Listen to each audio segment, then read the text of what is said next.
What's up, everyone? Thank you for checking out and supporting this episode of Raised a Geek. This week, we talk about SummerSlam 2024, the show that delivered 4 title changes, 2 betrayals, and 1 huge return. So let's talk about it. I'm Chris, and as always, I'm here with my buddy Don. How we doing, man? Chris, what is up today, my friend? Everything is good. Can't complain too much on this Sunday in August. Just having a relaxing day August. as we've just been talking about. I know the year's flying by. So much so that we're getting ready to get back into football season here soon. Something Chris and I are very excited about. Feels like it's been too long. I don't even remember the Super Bowl or who won. Who the hell did win? The Kansas Chiefs. City? Okay, Kansas City. Who'd they It's beat? Chiefs and 49ers again. I don't even think I watched. I think I Yeah, I had know. it on. I might have went somewhere. I don't remember. I know I didn't pay attention to it because I really didn't care. Yeah, I know. I watched it, of course, because I watch every Super Bowl. But yeah, it's been that long that I can barely remember it. So ready for football to start. Our Bears, the team we root for, is about to be the team that is featured in Hard Knocks this year. Cannot wait for that. Hard Knocks is always a good show, and I love it, even when it's teams that I don't root for. But it being the Bears this year is just like, oh my God, this is amazing. Give it to me. Put it in my veins, like Barney said on The Simpsons with Yeah, Duff. Put Hard Knocks in my veins. yeah. Starts It's here on Tuesday, August 6th on Max or yeah. HBO, depending on how you subscribe to things. Cannot wait. I've already started my fantasy mock drafts, even though fantasy football crushes my soul a little bit every year because you always feel good after drafting your team. You're like, this team looks solid. This is a first place team. I'm going to do so good. Then the injuries start piling up and your guys end up sucking, and it's a way to torture yourself. But man, drafting is fun. Drafting is the funnest part. So all that to say, just enjoying this time, and yeah, I'm good. How are you doing, friend? Same. Just kind of having a chill weekend, which is nice. Like you said, getting ready for Hard Knocks and some football. SummerSlam was this weekend, so just planning on Really? really hanging out, watching that. It's too hot to really do anything. Yesterday was like 100 and something, so went out to run errands, and I was like, nope. Yeah. So just kind of been staying inside and watching movies, putting on music, reading, like uneventful things, waiting for House of the Dragon finale here in a few hours, which I Yes. know we're getting ready for, and we're got to get ready so we can talk about it next week because that is our next episode, House of the Dragon season 2. And you're going to want to be here for that one because I have a feeling that Don and I are going to have a very lively conversation about our thoughts of House of the Good. Dragon season 2. For a preview, there's certain things we may not see eye to eye on that show, but who knows? You never know. Maybe that'll change. Maybe that'll stay the same. But it should be a fun conversation nonetheless. It's been a good watch and good thing to have, like a prestige HBO show on Sundays is always fun. Yeah. So yeah, looking forward to that tonight and talking about it next week. Me as well, but let's talk about some SummerSlam, man. That's what we are kind of decided last Yeah, minute. We were like, you know what, SummerSlam's gonna be on. We're gonna watch it. We had a buddy who was there, so we were getting all kinds of inside knowledge and pictures of a lot of things of a lot of people that he met. He went and met just about every wrestler that you could, and yeah, um, yeah. kind of just became a wrestling weekend for us a little bit. For those listening, they know we do talk about wrestling here and there. We don't like focus on it on the show too much, but like SummerSlam is one of the big four. There's WWE has 4 a year that are considered like its big four. WrestleMania, obviously, Survivor Series, the Royal Rumble, and then SummerSlam, which is in August. So that's kind of when they always seem to save their biggest things and their biggest matches. And so yeah, we're here to talk about some SummerSlam with you guys, and I'm looking forward to it. So the first thing I would ask you for it is just what were your overall thoughts? Did you enjoy the show? Was the show an As we all-timer? Was it just you have a good time? Were you bored? Just kind of where do you fall as we set the tone for the conversation? Yeah, and we're obviously going to spoil SummerSlam. So if you guys are listening, watch it before you listen to this. I'm sure you have. But Not many people are probably listening without watching or knowing or caring. Right. No, I was satisfied with it. I was satisfied with it, especially coming from a place where I was not expecting much from it, because on paper, the match listing did not look super impressive. Some of them did, but then you turn around, and I'm sure me and you will talk about this more when we get into the first match we're going to talk about, but like a SummerSlam headline with Solo Sikoa didn't do a whole lot for me. And you know, women's championship is a little lackluster, the WWE one, and some of the other matches is like, all right, we got Sami Zayn and Braun Breaker. We just had that match last month. How good could that be again? So just on paper, I wasn't super expecting much of it, but I will say that it did deliver on an entertainment level for me. I'm not going to sit here and say, go down the list and be like, these were all 5-star matches. There wasn't, technically speaking, like if you're a guy who is a wrestling purist and you're looking for, you know, 5-star matches, this card didn't really have those. But for an entertainment level and a lot of, you know, filling the gaps on some stories and finishing off some stories and taking a big leap on a lot of storylines, if you're a story guy, this did deliver, I think, in a lot of ways. So yeah, SummerSlam I think was good, better than I expected it to be, and we'll talk about all the matches, but I was satisfied with it. Yeah. Yourself? I was entertained. I fully expected most of the matches to be solid. I mean, they have a stacked roster of people who know how to work. I really enjoy that these cards are a lot leaner versus previous years where we would have, you know, like a 5-6 hour SummerSlam and they'd put like 12 matches on there. You're just like, oh my God. That's always my problem with like AEW shows, not to awaken anybody, but those shows are so damn long. I'm just like 17 matches on a card. Like, I don't want to watch that. Even if there's a couple matches I really want to see, I'm like, I don't want to like go through 17 matches, 15 matches on a pay-per-view. I understand value, but that's just too much. I'd rather have a nice condensed solid card, 7 matches, 5 matches, get me in and out in 3 hours, and where I know it and I'm not sitting there till midnight. It's like we were done 10 o'clock, pretty much on the dot. The show ended, and we were like, all right, now what? You guys still got the rest of your Saturday night, to do stuff. So, but all in all, yeah, I enjoyed the tight nature of it. I figured that the people who would deliver were going to deliver. The things I was really not excited about did what they expect them to do. But yeah, like I said, it's not an all-timer, but there were a couple moments that I think stood out, and there were definitely I still felt invested in quite a bit that was going on. So, and they left me wanting to know what's going to happen. And that's something that I feel like wrestling in general kind of lost over the years of really like, I remember when we were kids and you'd watch those, you're just like, oh my God, I can't wait till tomorrow night for Raw. And you were so pumped because of the way they ended a pay-per-view. And then I feel like for a long time, they forgot how to do that and never really made you want to watch or come back or make it feel like you had to be there. But now I'm sitting here like, I have to watch Raw. I have to watch Raw on Monday to find out what they do with the Judgment Day, like, which we're going to talk about. I need to watch SmackDown, next week to see what happens with the Bloodline. So, yeah, that's how you know it's a good show, is when they at least leave you wanting more. And I felt like the show gave me plenty, but made me want more. So, well said. I think the biggest thing, the biggest elephant in the room, and the biggest thing that everyone knew was coming was the return of Roman Reigns. And we got the return of Roman Reigns. He's been gone since April for Mania. He lost to Cody at Mania. Haven't seen him since. It was pretty much an expectation. I mean, there's no other reason Cody and Solo Sikoa were going on last if Roman wasn't coming out. There's no reason they're making it a Bloodline rules match if Roman ain't coming out. This is true.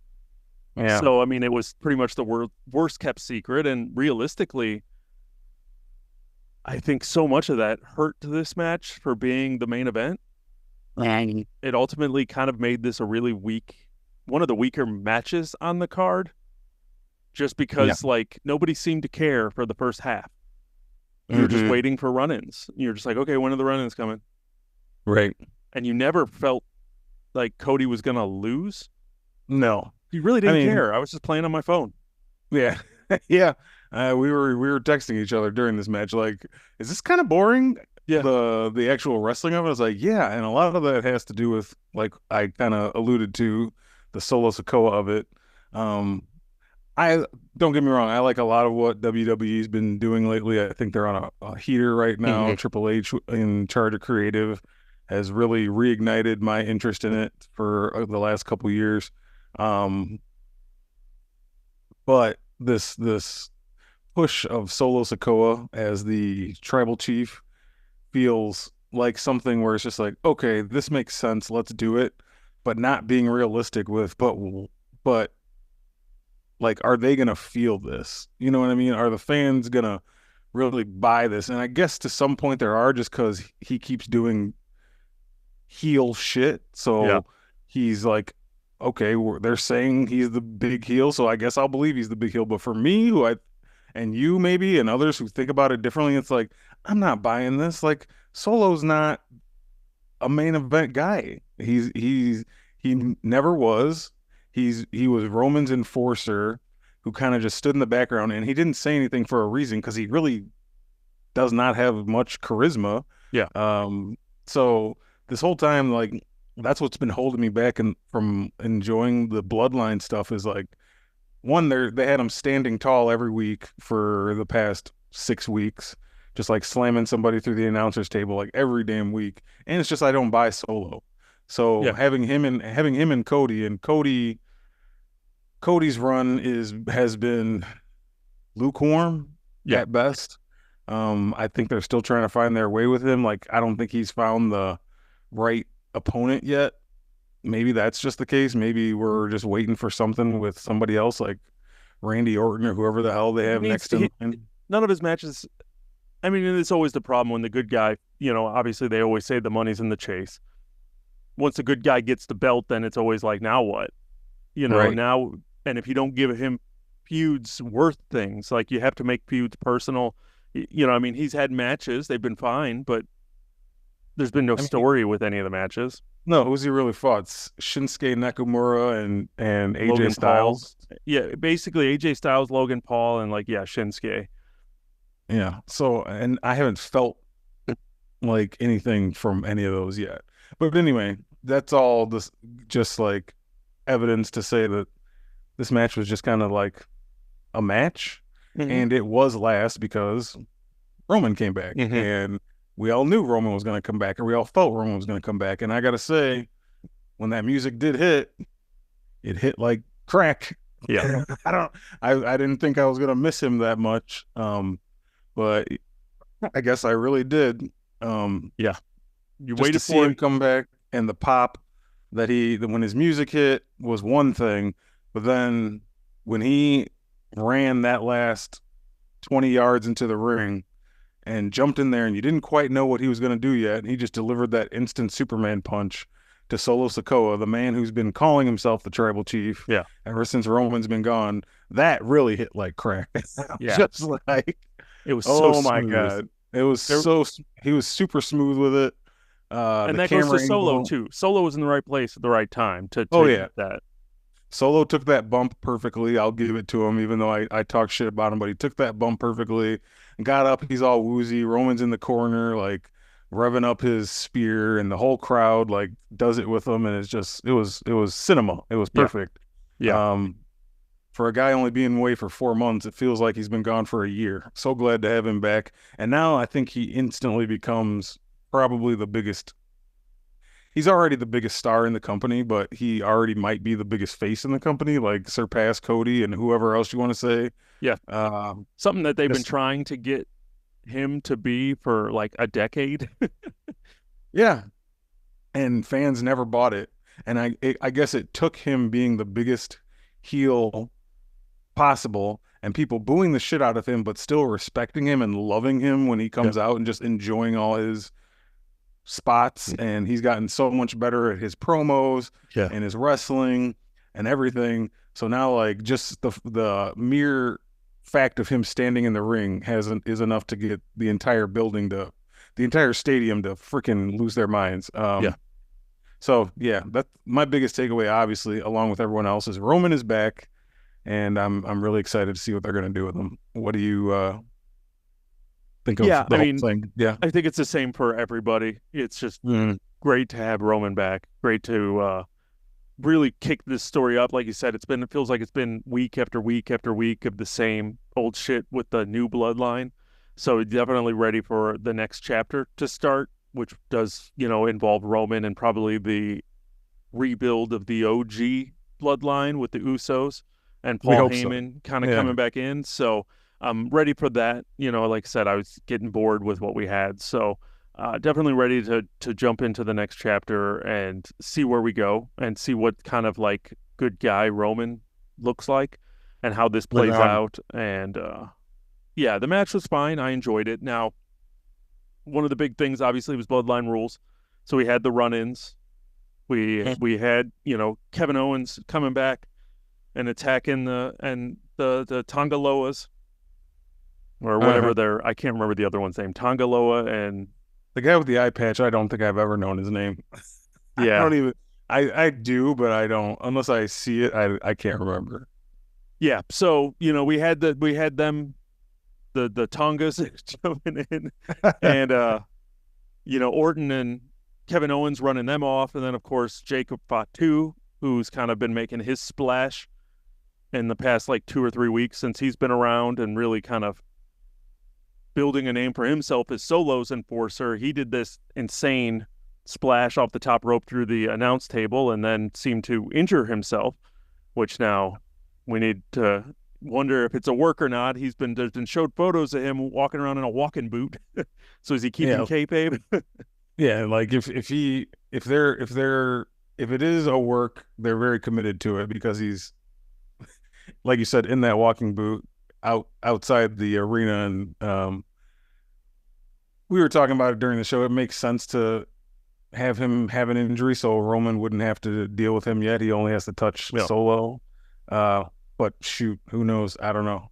It'd be unfortunate. He's been tearing it up. Yeah, I've enjoyed everything with him so far. I would like to see him do some other things. I know he keeps doing the same couple 2-3 moves, but they're amazing, so I don't mind. Yeah.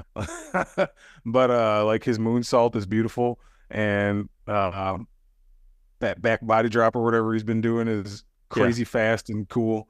But yeah, he's important to have. He's like an up and coming guy. I remember when he was coming in, before he came in, there was like rumors that there was worry backstage that he was going to outshine Solo. Yeah. And people were going to be like, why is Solo the leader? This dude's the best. And he already kind of is. Yeah. I mean, I can't speak on his, personality, but I'm just basing it on his in-ring ability. His presence. Yeah. Just his presence of being, yes, he's being like the werewolf, like they're calling him. Yeah, but he's Samoan werewolf. Yeah, but he's like, he has an intensity to him that Solo doesn't have. Even when Solo was kind of in that role, he played it cool, calm and cool, where this guy's unhinged, but it draws you in so much more than Solo currently being the tribal chief. So yeah, Jacob is the most exciting part of the new bloodline. Yeah, absolutely. Yeah. So hopefully it really was a work, and he didn't. It looked real. I mean, he did a hell of a sell job if it's fake. His leg looked like it hit that table, and he kept trying to stand on it and kept collapsing and yelling and swearing and throwing chairs and looked visibly angry, like, not now, please don't do this to me. Yeah. So yeah, he did a hell of a sell job. Hopefully, even if he is injured, it's minor. Him in a walking boot at least helps to a degree, as long as it's not nothing major that's gonna. Yeah, he needs to be involved. Putting you in a walking boot could just be a precautionary thing, hopefully. Because obviously that their plan has to be going Bloodline Civil War at War Games in November, and if you lose a whole player on one side, that just kind of takes away so much of what that match is going to be. So, hoping it's not legit. If he's hurt, you'd have to bring in another guy. We all know there's other guys in that family waiting who they could bring in, but and then the theory would be the other side would be like Roman, Jay and Jimmy, and possibly Sami Zayn, just as like story. But yeah, we'll see where that goes. But hopefully, Jacob's okay. Hopefully. But yeah, all in all, I mean, it was a good ending because of that. Now, how do you feel about the fact that technically Roman assisted Cody in winning? So obviously that's a story, but it wasn't just like at Mania, it was always like, hey, all these people can come out, but Cody has to beat Roman. It can't be like Stone Cold comes out and gives a stunner to Roman and Cody gets the pin because Cody needs to look strong. Well, that's what they did here. Roman came out, he hit the Superman, he hit the spear. Cody, yeah, he did a crossroads, but he still basically immediately went for the pin, and he got the win with the assist by Roman. Does that just add to a story for Cody, or should they have done it a little bit differently? I don't know. I haven't really thought about that too hard. I guess it would have been different. You wanted him to beat Roman clean because he was the challenger. Yeah. But him being the champion, and there were so many run-ins back and forth, and like before Roman came out, Solo was on the ground. Like, yeah, Cody had just hit him with the stairs like 4 times. So technically he didn't Roman didn't come in and give Cody the upper hand. He already kind of had the upper hand. Yeah. So it's a little different, but I see what you're saying. I just think it's more like Roman didn't care what was going on in the ring. He just had to come out and make his statement to Solo saying, "You're not me. You've been saying you're me. You've been saying I'm gone, and I'm not. And I'm not going to allow that." And he's like not even really paying attention to Cody. At the end, he did look at Cody. And then when he left the ring, there was some looking back and forth of more or less kind of a respect thing. They're obviously not friends, but it was just more of a like, I see you, respect, this and that. This I don't is know. family. That's how I interpret. This is bigger. Like, you could tell that he was kind of like not necessarily bothered by having to do it, but he was very aware that he was helping Cody in that situation, and he wasn't necessarily happy about it. Right. But so, I mean, there could be still some layers to that, but I would like to see Cody move on from the bloodline, and hopefully, like I said, Randy Orton just hits him with an RKO on Friday, and they can shift him away and let bloodline be bloodline. No, this is his ticket out of that. Now, bloodline is now in their civil war. Cody can move on to other things. He spent 2.5 years dealing with the bloodline. It's time for him to move on to other things. I agree. Now, if Jacob Fatu is injured, does that mean we're going to get an early return of The Rock? Is he going to have to be in War Games to take his place? Oh, shit. Didn't even think about that. Be part of the new bloodline? That is a very believable possibility. Yeah. They need a fourth. It's a possibility. Yeah. Shit. I don't know. Dwayne seems like a guy who only wants to probably do it at Mania, but you never know, man. Things change with injuries and things like that. Desperate times, desperate measures. You never know. Yeah. But all in all, like I said, it'll go down as a memorable main event and end of SummerSlam, but that's because of the return of Roman, which was, I said, he finally got the reaction that they've been trying to get him to get for about the last decade. I saw one of the last things I'll say about it is I saw like immediately the WWE official shop, released that belt, like a custom belt for him. It's a undisputed championship belt. You can see the picture if you guys Google it, or we'll Google it. But it has like a color scheme for Roman. It's got the Roman plates, but it's also like red and black strap. Okay. And like red and black inside the actual metal of the belt. And I guess they made 1,600 of them, and they sold out within an hour. So they were like, that was they didn't expect them to go that fast, but they like went that fast. Yeah. So just another sign that people are hyped about him being back. I thought you were going to say his new shirt already was disappeared. I mean, that one maybe too, but like a belt, those things aren't cheap either. No, those $500, $600, $700, $1,000. Yeah. So they had 1,600 of them, and they were gone within an hour. Crazy. Yeah, I'm going to have to look that up when we get done here. Yeah. Now, what honestly, I mean, probably should have been the main event, or we talked about shouldn't be the main event, which was CM Punk versus Drew McIntyre, a match that's been being built since basically the Royal Rumble when Drew McIntyre accidentally hurt CM Punk and put him on the shelf for what month is it? 8 months, 7, 8 months for a torn tricep. And they kind of turned into the best story that WWE had going on, and they weren't even fighting or doing anything. It was just the two of them on the microphone talking trash. It was CM Punk's first singles match in WWE since 2014, so just pretty much, or just over 10 years, because I think it was 2014 was like in January of 2014, so I think it was over 10 years since he had a singles match. And it was kind of scary because his last few matches, he kind of keeps coming out of matches with injuries, and was really hoping that he was going to be able to make it through this one and continue this story. We all knew that this was only going to be like the first chapter of probably at least 3 matches. We had Seth Rollins as a special guest referee, so how was he going to get involved? This was a very story-driven match, but I thought they did a good job of balancing out all of it. I thought this was kind of almost one of the highlights of the night for me. As expected, it was just, there was so much going into it, and the hype was so high. As long as they could deliver some, 70%, 75% of what they needed to, then it was going to go down as kind of the highlight, I think. It did get overshadowed by Roman, I think, at the same time, but I liked this one.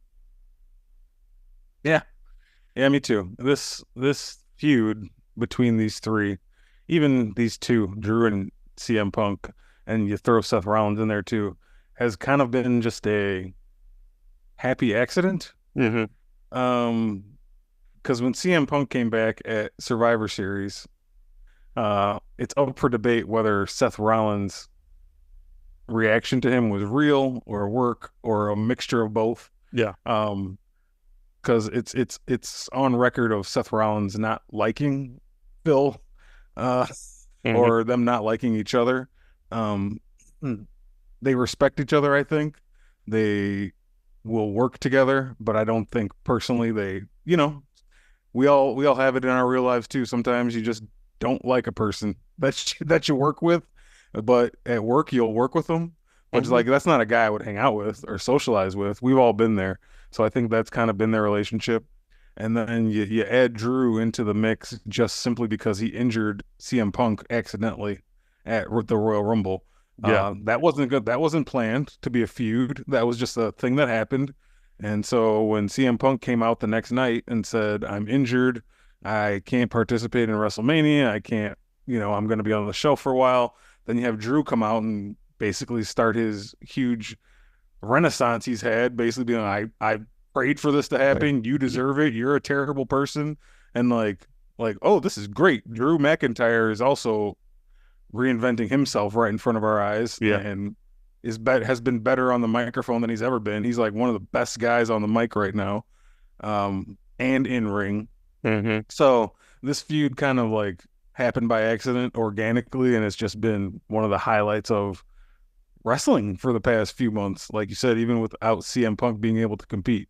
So it culminating here at SummerSlam was cool, and I'm like you, I was worried about Punk.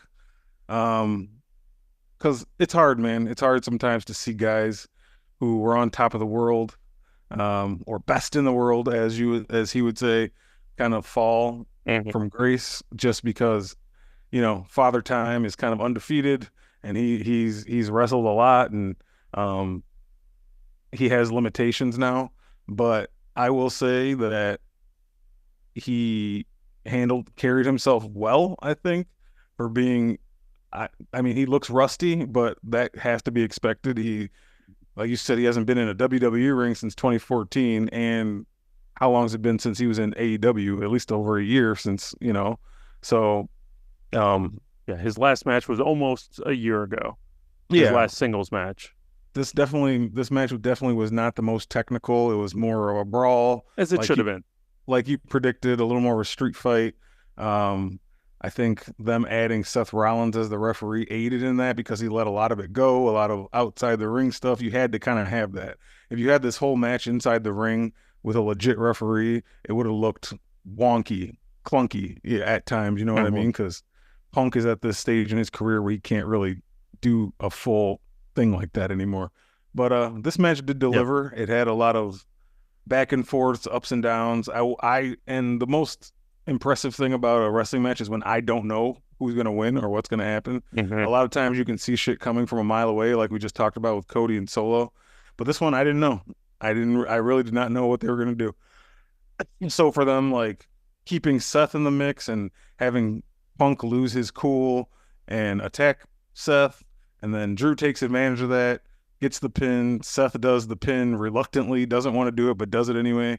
It keeps all three of them in the mix. I don't think anybody really lost. I think it just keeps all three of them kind of in the feud. We can do more with them. Of course, this is going to culminate eventually with a triple threat match. They could stretch it all the way to Mania if they want to, a triple threat for the world title. But yeah, man, I was satisfied with it. So good stuff. Yeah, I thought Punk looked good. I mean, he looked in the best physical shape in a long time. Obviously, there's going to be ring rust, but there's always going to be ring rust. So if they can get him back in the ring a little bit more often, and I think he's got the potential for a solid run in him to still look good and do some of these matches that we want to see from him, and hopefully he doesn't have any more issues. But all in all, yeah, match was fun. It was filled with emotion. Yeah, some of the spots were kind of wonky. But it is what it is. Him obsessed with the bracelet with his wife's name on it and just like crawling for it so slow. I was like, all right, get where you need to get. The only thing I wish this match would have done, and I think you and I were texting about it a little bit, was I wish there would have just been a reason for why Seth Rollins would have to count to 3.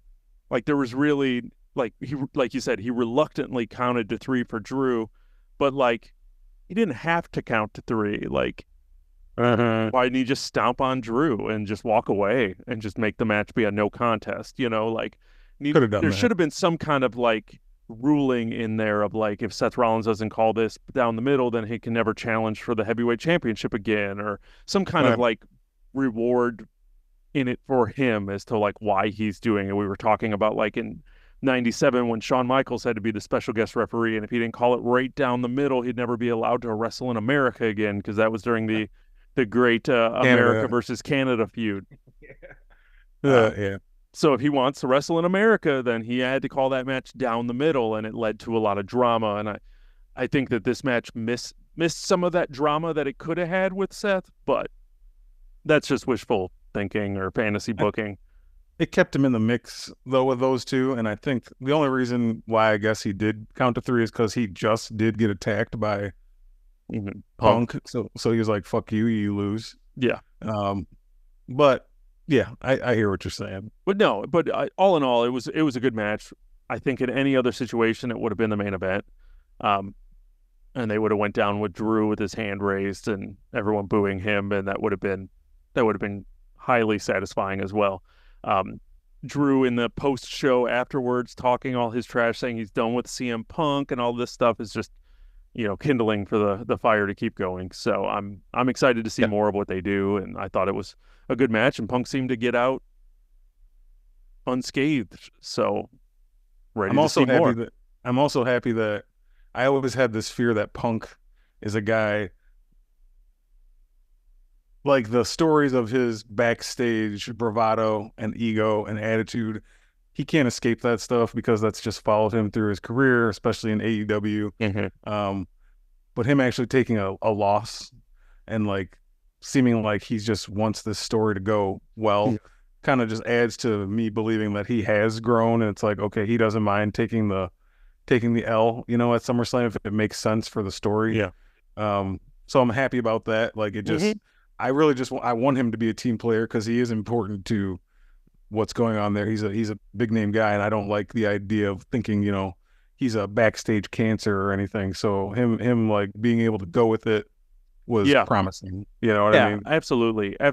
Just that he's there to work and do what's best for the company, I think is good. And wherever you fall in his backstage politics or his past, hopefully he is, like you said, changed or at least willing, or at least in a different situation, a different place that he doesn't have to worry about some of those things. So I don't necessarily want to get into all that, but I agree with you on that. Before that, next we had the World Heavyweight Championship, Gunther taking on Damian Priest. in a match that, yeah, on paper, you're kind of just like, okay, I guess. I thought they did a really good job in the weeks leading up to this with just making this a personal fight. Gunther just is a dick.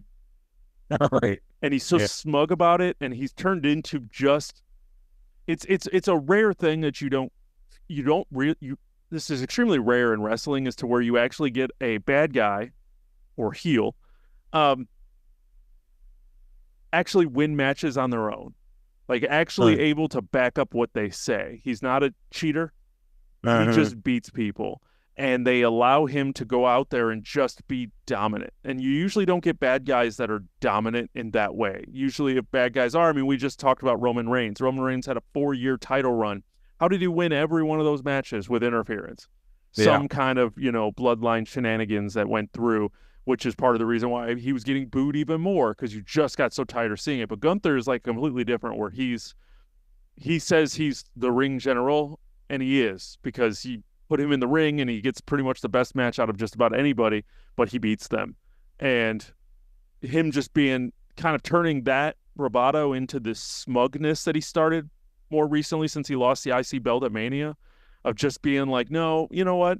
IC belt was good for me, but let's move on. And then even getting into a match with like Damian Priest, you're just kind of like, really? This is the match that you're going to do for SummerSlam? But then their buildup of just Gunther just thinking he's so much better than Damian Priest, calling him street trash, and just really like digging into these personal digs about Damian Priest's past.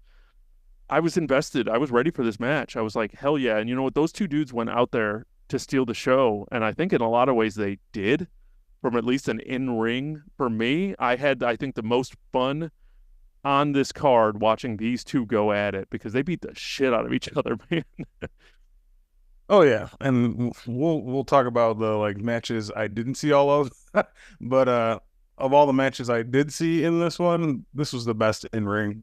Yeah, I think, like, and not even from a like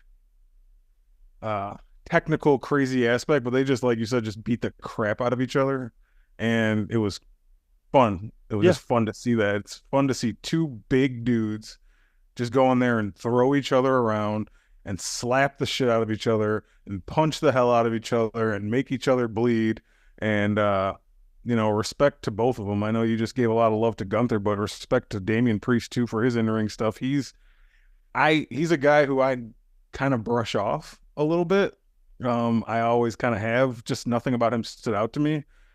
But the dude is talented. Like in ring, he knows what he's capable of and what he can do. And he's just a big dude who can throw you around and hit you hard. And he's got the martial arts background, so he breaks that out. And so he wasn't going to be, thrown to the side by Gunther at all. You know what I mean? He gave Gunther everything Gunther gave him. So it was just kind of a knockdown, drag out fight. So in ring wise, it was good. And the build up to it, like you kind of said, was cool. So I liked this match a lot. And then all the ending stuff too, which you can kind of lead us into. Yeah, and I mean, Gunther defeated Damian Priest, so we do have a new world heavyweight champion in Gunther, which I don't think anybody was really surprised that Gunther was going to win this match. Like I said, maybe they would have gave it to Priest to like push it in 3 weeks. They're going to Berlin, so maybe let Gunther win the championship there. But they decided to pull the trigger, so Gunther did win. But that was basically because of interference from Finn Balor, fellow Judgment Day stable member of Damian Priest. So Damian Priest was betrayed by Finn Balor, and I loved that. I loved that Finn Balor did it. I wasn't expecting it. And then I loved how pissed Damian Priest was. Like, I did not expect, when Gunther popped him in that sleeper hold, I thought that was it. And the fact that Damian Priest like wrestled out of that, almost rolled up Gunther, which I actually bought. I thought he got the pin. I was like, oh my God, I bought that near fall. But just even when he was going out after the second sleeper, he was just staring at Finn Balor. Like, Finn Balor wasn't expecting him to break out of that first sleeper and grab him, and just like... That's what really cost Damian the match, was he was focused on getting at Finn.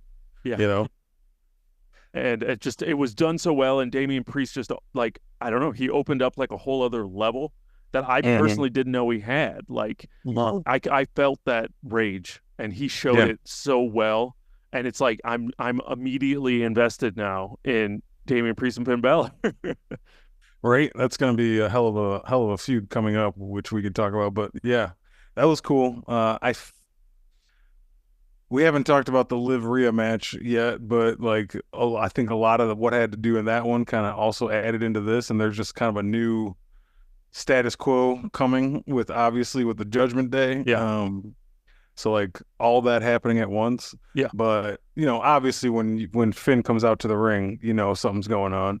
But him pulling Gunther's leg and putting it on the rope so he doesn't get pinned was like an oh shit moment.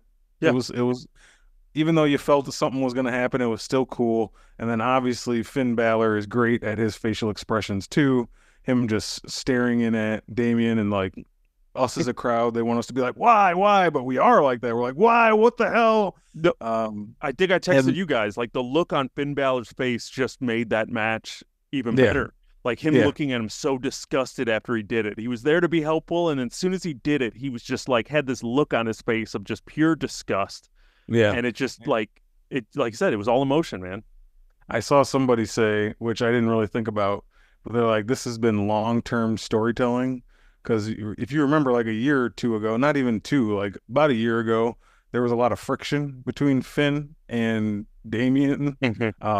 And they were trying to make it seem like to the audience, like, who's the real leader of the Judgment Day? Like, whatever. And Finn Balor had a match against Seth Rollins for the championship while Damian still had the Money in the Bank. And kind of Damian, I think, did kind of distract Finn like inadvertently, and it cost him the match. And somebody was like, yeah, they're doing a thing where it's like Finn still remembers that and he's never let that go, and that's why he's doing this. I was like, if that's really what they say and that's the reason for this, like, that's awesome. That it's been a year long of Finn just kind of brewing and waiting for his moment to finally get his revenge for that. So I don't know. And like I said, I'm just gonna run through real quick because I think this is part of that whole thing. But as you said, we didn't really talk about the Liv Morgan Rhea Ripley match yet for the women's world title. It opened the show, but in that match, Liv Morgan did win by basically cheating because Dominic Mysterio threw a chair in the ring, distracted the referee, was trying to be helpful for Rhea, but ended up backfiring, which we've seen him do in the past. And then that match ended with Liv Morgan winning, and then Dominic basically left the ring with Liv and then kissed her. Finding out that what he did was on purpose. Right? What he did on purpose, and he turned. So, right after that match, they actually had like a backstage segment where Damian was pissed, and he was in the clubhouse, which I hate that they call it the clubhouse, but that's fine. But he's like asking Finn, did you know about this? And Finn is like, no, of course not. But I bet you he did. Like, no, I feel like, Finn is definitely. I wasn't expecting him to do both of these turns last night. I thought maybe we'd get one. This has been a plan. This was clearly a plan of the Judgment Day being like Rhea and Damian are out. Yeah. And Finn is like, it's me, it's Dominic, it's Liv even. We'll see with JD and Carlito what they do. But I'm sure they're part of it. That's probably Carlito's full member. Right. Right. Dominic, I think they just swapped out Liv. I think the group stays the same. They just swap in Liv. And take out Damian. Yeah. So we'll see. That'll play itself out on Raw, but just for the Judgment Day in general, I think it's a breath of fresh air to kind of mix things up. Yeah. It'll be interesting to see where they go with it. Do Rhea and Damian stay together? Do they I know they'd had the nickname of like the Terror Twins or whatever, or they've kind of always been like the two. Do they stick together and it's like them versus the Judgment Day for a while? A couple mixed tag matches, Damian and Rhea versus Liv and Finn, or Liv and Dominic. So it'll be interesting to see where they go. What do you think are the chances in 2024 that we get Rhea Ripley versus Dominic Mysterio? I mean, possibly. I still remember back in the day, me and you like freaking out when Stone Cold stunned China and be like, he can't do that to a woman. What the hell is this? Yeah, well, that was we were mostly mad. We were mostly mad that he did it. We were mad because we were Because DX of China. fans. Yeah, we were DX fans. But I don't know. It's not out of the realm, but I mean, Rhea is going to get her hands on Dominic one way or another. I mean, yeah, he's going to get his ass beat by her. Yeah. It's just in what manner, but I could see them booking that match. I don't know. I don't imagine it going all the way through, but I feel like they've dabbled a little bit with Rhea and the men, and I could definitely see them booking it for some random pay-per-view coming up this year. But I don't know what kind of match that. I mean, it clearly wouldn't be a match, but right. They're not going to have him throwing fists at her. But I thought this was cool. I wasn't expecting both. Like I said, I wasn't expecting both turns. I was expecting Dominic to mess up like he did, but like cost Rhea the match, but then be like, "Oh, mommy, I messed up," and like, just kind of like play it off for another month. Yeah. And then do the full turn, and turn on her. But they just went for the whole thing. They faked it, and then he was like, "You know what? I'm trading up." Yeah. Trading up. Trading one beautiful win for another one. Yeah. For shame. Lucky Dominic. Yeah. I mean, yeah. So that's cool. I mean, since we kind of touched on it, might as well talk about Liv and Rhea next, right? Yeah. I mean, that match, it was one of those matches where Rhea Ripley, you kind of can only go so far. Mm-hmm. Because Rhea Ripley's kind of like China we just talked about. She's just so dominant, so much more intimidating, so much bigger. It's hard to almost book against her because it's like Liv Morgan looks like a child going in this ring with this like monster. Sure. So it's really hard to have a believable match. I thought they leaned into her injury well with the shoulder. I mean, it looked that I don't know if she has a scar or what she has, kept making it look like her shoulder was popped out. So I don't know if her shoulder was popping out. She kept popping it back in, but that was a storyline. I was entertained by the match. I wasn't expecting much because, like I said, Liv, got that. But every time, like, Rhea popped that shoulder back in and then just went at her, I was invested. So, I mean, all in all, it was a great opening match to the show and unexpected ending. I enjoyed it for what it was. Did you get a chance to watch it? I know you kind of got to the show late. Well, that was going to be my point. Was I was getting a haircut. For those on YouTube can see my fresh haircut. I was getting a haircut and didn't get home till 6:30. And I was like, "What was the first match? What I miss?" And you were like, "Liv and Rhea," and I was like, "Shit!" I really wanted it to be Nia Bailey. Yeah. And we'll talk about that. But will we? Yeah. Oh well. Yeah. I'm gonna have to rewatch the match, but I saw the ending. I mean, why do they keep opening these pay-per-views with Rhea Ripley? I know you, because she opened WrestleMania too, night one with her and Becky. Her and Becky. I get it. She's a huge name, and like you kind of do want to start off strong and get people invested right away. So I'm gonna have to tune into the match. From what I saw, it looked fun, and the ending is cool. The ending is cool, like you said. Rhea is big, so I can imagine her and Liv having to work different kind of ways, like alternative ways to have a match. Not a lot of people can stand in the ring with Rhea. Who can? Like, right? I mean, Charlotte Flair did, but she's also imposing herself too. Yeah. So, yeah, I'm gonna have to rewatch it, but I like the ending and I like where Judgment Day is going, like we kind of said. So we'll see what comes of that. Now, before we move on from the Judgment Day and kind of start to wrap this conversation up, how do you feel? Damian Priest, as we said, Damian Priest lost his championship. How do you feel about his run? He had that belt from Mania, had a couple matches, Jey Uso, match with Gunther. I mean, and as you said, you never really put much past him. Do you look at him differently now that he's champ? Do you see him winning this belt again? Did this reign elevate him on the card to you? Just kind of curious how you feel, as analyzing a little bit of the last 6 months with him with that belt. Guy only having a belt from WrestleMania to SummerSlam does seem short, doesn't it? Yeah, a little bit. And there's some other people in matches we'll talk about who had the same treatment. But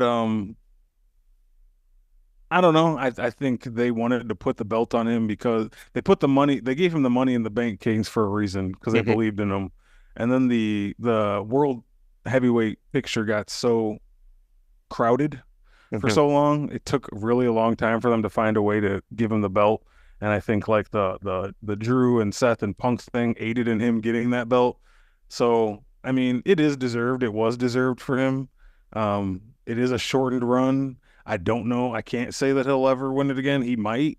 Some people don't, though. Some people get there one time and, they're done. But I don't mind him being in like main event matches, not, maybe not the main event, but like big time matches. He can have matches at all these PLEs and stay in the spotlight and have his TV time. I think he's earned that. Yeah. So, his title reign to me is a little lukewarm, but I think he deserved it. So I'm glad he got these 4, 5, 6 months to be champion at least. Yeah. So we'll see. Yeah, I enjoyed his championship run. I thought he had some good matches. I was invested. He worked his ass off to make it matter and do what he needed to do. I don't know if we'll see it again or how invested or how far he'll come again. I wouldn't mind it though. Wouldn't mind seeing him involved. I think he was good at the top of the card. I'm excited to watch his little documentary. I think it comes out tomorrow about his career. I think that should be a good time. But just kind of curious, give Damian Priest his flowers here a little bit. With his run. Deserved. Now, we did get a WWE Women's Championship match with Nia Jax defeating Bayley to win the title. So as you said, Bayley won this championship. She was a Royal Rumble winner. She won the belt at Mania, and I can't even remember who she beat at Mania. She beat Io Sky. Oh, yes, she fought yes. And that was a good match. So yes, Nia Jax, Bayley. I didn't watch this match. I don't watch Nia Jax matches. I don't know, just something about the way that they book her, the way that she is. It's just not appealing to me. Like I don't buy her being a heel sometimes. Like they just want her to be bad and mean, and I don't know. I just don't buy it. And then you watch like the post show last night, and she was like the first one. She's like the sweetest person, and she's just like, oh my God. And you're just like, I'd almost rather see that Nia Jax. Like, I'd almost rather see her be real. I just don't buy what they do with her, and I don't really like it. So I usually don't watch it. And I didn't watch this one until I heard it's tippy time, and I thought maybe there was going to be a cash-in or some kind of shenanigans, so I came back into the room. Otherwise, I was getting some food and preparing for the next match. They made it seem like it was a cash-in. But I'm with you. This is when after my haircut, this is when I went to finally go wash the hair off me. Yeah. And nothing against, I love the women's division. They've been doing great. I'm the same as you, though. Nia Jax doesn't do a lot for me. And it does suck because she does seem like such a nice person. Yeah. On social media, I'm sure she's a very nice, lovely woman, but I do not like her in-ring work. It's kind of seems sloppy and dangerous sometimes. And I've never even, for going back years and years and years, like the thing of being bigger than everybody else, and that's just what it is. Like those are only entertaining for so long. Like that's why name a great fucking Big Show match. You know what I mean? Name a great Yokozuna match. I mean, okay, Yokozuna had some matches, but you know what I mean? Just like bigger than everyone else and nobody can do anything to you. It's hard to be like, this is great. It's just like, it's weird. It's just not as entertaining as the other stuff. So, and then Bayley, I mean, God love Bayley, but she's had a rough go, man. I don't know about this run she's had since WrestleMania. It's just, she's not been compelling to me as a champion. And I can't really put my finger on why that is. I think it's just, is it bad booking? Is it something just like her being a face? She's more of a natural heel at the moment. I don't know, but just something about this match was not super compelling to me. I'm more interested in what happens afterwards with Tiffany Stratton and Nia Jax kind of having this alliance. What do they do with that?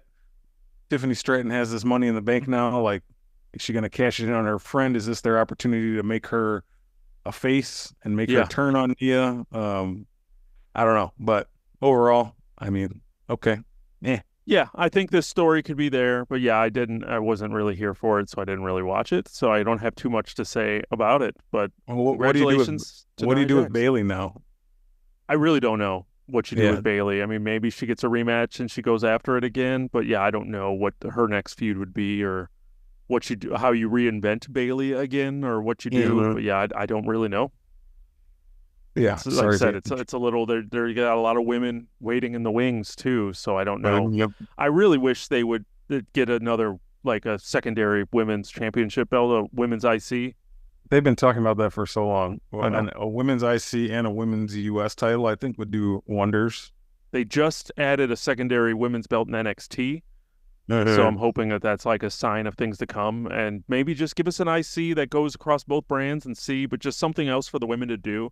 I would love to just see more feuds that don't involve titles. You know, that's always been the curse of the women's divisions. It's like, oh well, here's the championship feud, and that's the only one we're going to focus on. And it's like, well, it's always funny whenever the random times when a woman story does like work or does happen without a title, those always end up being like the most memorable ones Yeah. and like the best feuds. And then for whatever reason, it's so rare when it happens. So I'm hoping Yeah. some of that.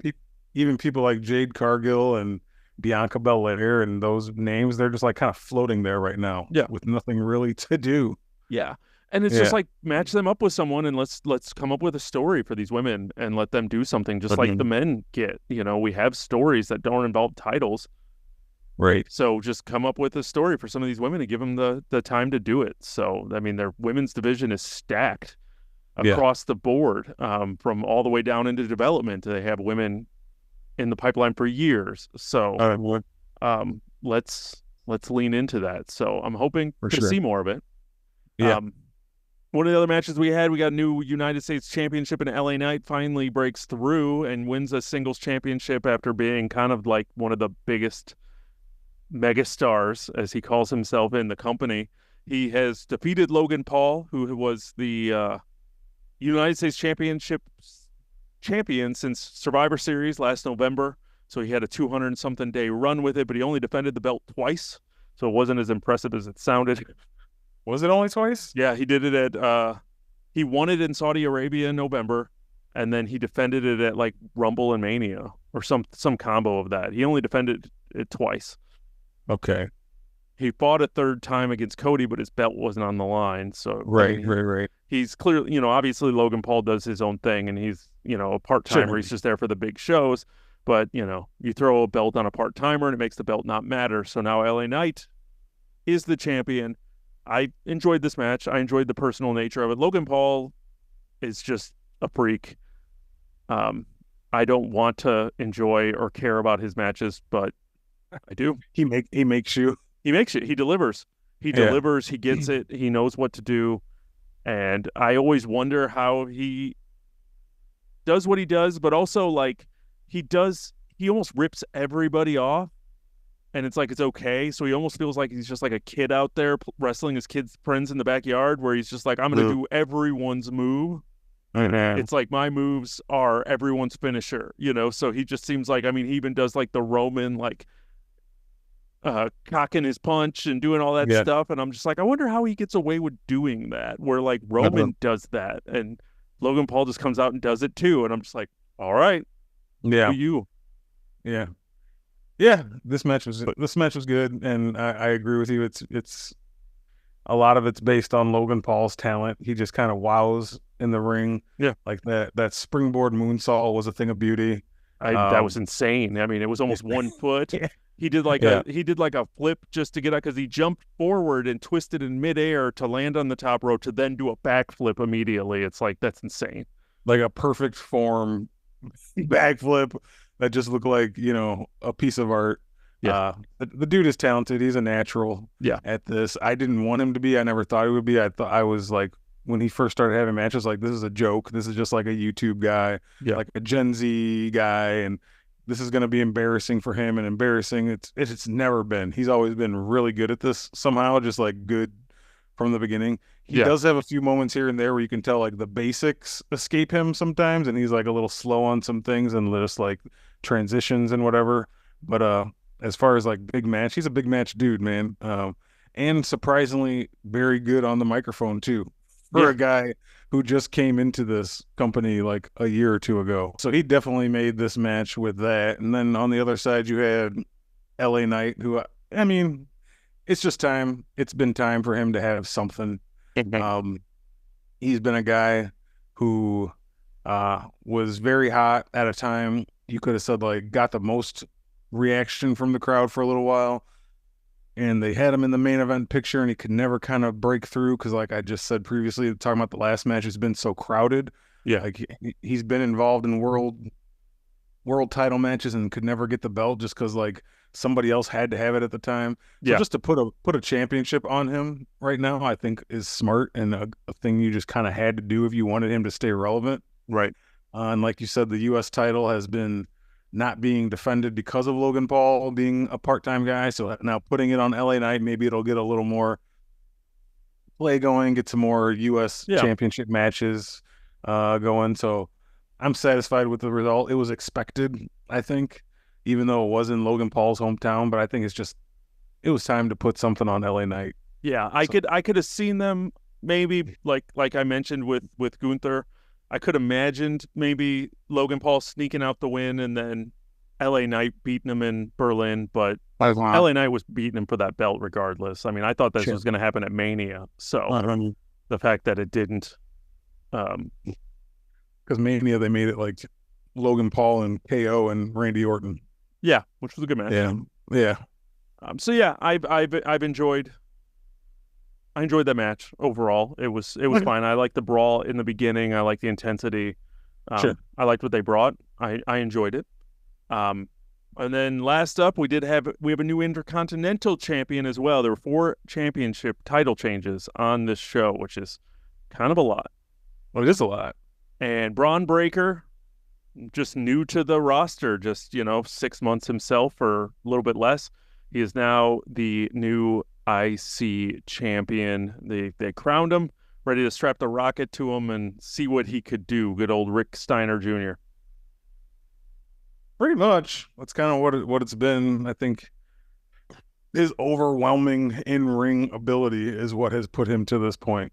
Yeah. I mean, because the guy's not a big talker yet, not a big promo guy to this point, but I think just his in-ring ability, I think they see what they have in him, and they're just like, we gotta push this guy and give him some respect and ability and put a belt on him. And I expected this one because they just fought last month, and you weren't gonna have Braun Breaker lose to Sami Zayn twice. No.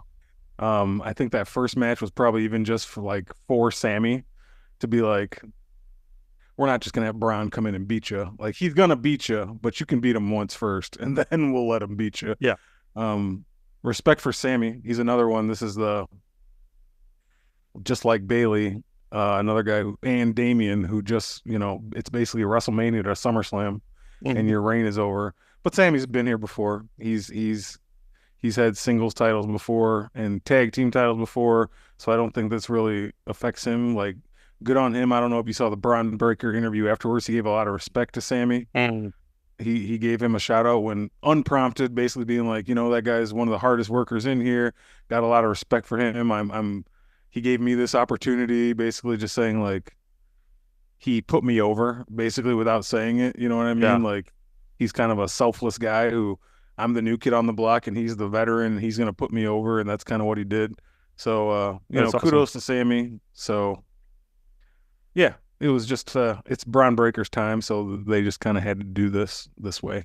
Yeah, it makes sense. I can't really say I enjoyed their Money in the Bank or their match last month better. Yeah, Money in the Bank. I enjoyed that match better. I felt like they had more time. This match just ended all of a sudden. I wasn't prepared for it to end. They were kind of felt like they were just getting going, and then it just was over. And I was like, what? I wasn't even prepared. I wasn't even paying attention, like ready for the end. It just caught me off. But I know as I texted you guys, Braun Breaker's Frankensteiner from the top rope where he just like jumps up the ropes and then hits that is like art.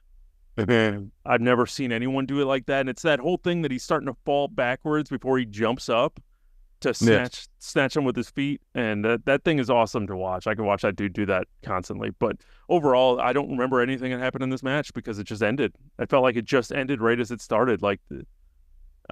So I can't really say anything about this match, and I hate that we should have thought about that before I put it last. But I think if yeah, I hear you. I think if just one thing I just thought of, if they for some reason decide not to put Paul Heyman back with Roman Reigns, which I think they will, but if they don't, I think Braun Breaker is a candidate for the next Paul Heyman. Yeah, that'd be cool. They've had them interact before. When Braun first came up, Paul was like, kind of give him the look like, I like you. I see potential in you. And he's just kind of like fits that prototype for a Paul Heyman guy. You always put a guy with Paul Heyman who can't do the talking for himself. Right. But he's good, and they want him to go somewhere, and they want him to have a mouthpiece. So that I think that would be a good fit if they decide, or give Paul Heyman 2 clients, whatever. He's had him before. Yeah, so, yeah. Like you said, the rocket's on his back. We'll see. Yeah, I'm excited to see. I've enjoyed his matches. I mean, I stop, if I'm going through the show or I've been paying attention to all his segments all year. So he's had great matches. He's had repeatedly the best matches on Raw, with Ilya Dragunov, Sami Zayn, some of these other, I can't think of any other one off the top of my head, but Ricochet. Yeah. All his feuds that he's had since he moved to Raw has been awesome. So, I mean, he definitely has become one of the top acts on that show. So yeah, throw the IC belt on him. Let's see what he does. I was thinking while it was happening, like, do you think Carmelo Hayes is sitting there like, this guy, we both came up at the same time. Like, he's IC champ already. What are you doing with me? Where's my breakout? His will come, but yeah, his will. And like I said, I think they've been already building. Hadn't he been feuding with LA Knight? So I'm assuming that's probably going to be LA Knight's first program. And he just had a hell of a match with Andrade on SmackDown too. Oh yeah, I didn't catch that one. Yeah, they had a fantastic match. So he'll get his breakout too. But yeah. Yeah. The only thing Carmelo Hayes has against him is his size. He's small. He's just small. He's built. He's cut, but he's small dude. Yeah. But he's one of those guys that's just that little bit small and he's cut. But he just looks so good. He just kind of becomes like a Chad Gable. It's just like, well, he can make everyone else look good, so we're going to put him in the ring. Dolph Ziggler ran into that. People over the years, there's always someone every generation that's just so damn good. Shelton Benjamin, people that just make other people look good, and that just becomes your career. And I'm nervous about Carmelo Hayes, but it is different than back in the day, so I'm sure he'll see some gold and some glory. So, yeah, I'd like to see, but I'm sure he's thinking that exact same thing, like, hello. Yeah. We'll see. He might end up being U.S. champ before the end of the year. Possibly. I can see that. But all in all, like we said at the beginning, I enjoyed this. SummerSlam won't go down as anything all time, but I think the return of Roman is what everyone expected out of this show, and they delivered. So you really can't be mad. Out of the last big four PLEs, Mania, SummerSlam, Survivor Series, Royal Rumble, is this kind of in the mix with those? How do you rank those? I don't know. It's hard to rank those, but just out of the last 4 we've had, does this one stand up with those other ones? Have they all been good? I feel like in the past couple of years that the big 4 have all delivered in their own way. Usually they're kind of a show that you get. I'm trying to remember really hard. Survivor Series last year, it's exactly what we did. Survivor Series, the big thing was Randy and CM Punk coming back, and in that final, we had that War Games, and then Punk coming back, and we had those 2 returns, and the Judgment Day and the War Games. I was say Warzone match. The War Games, and I think it hangs in there, probably in the middle ground. It's not a Mania level. Right. And I thought Royal Rumble was really good this year and had a lot of hype to it, but it falls in there still better than a lot of the other shows that they do. Sure. I think it deserved it. Yeah, they try to do their best work in these big 4. And it did stand up with them. Like I said, not a lot of no 5-star matches really. Some maybe got close, but a lot of good storytelling, a lot of good payoff. And that's that's what pro wrestling is. People always call it like, fighting soap opera or soap opera for men or whatever you wanted to say. But that is truly when it's best, is when you have characters and you have stories that you care about. And I feel like they've been building these characters and these stories, and even just thinking about this, and you're just sitting there like, okay, well, we had Roman Reigns coming back, and that story's been building since Mania, he's been gone since Mania. So what's that? And they've been building his return for 6 months. We had CM Punk and Drew McIntyre. That story's been building since January. It's like the Judgment Day stuff.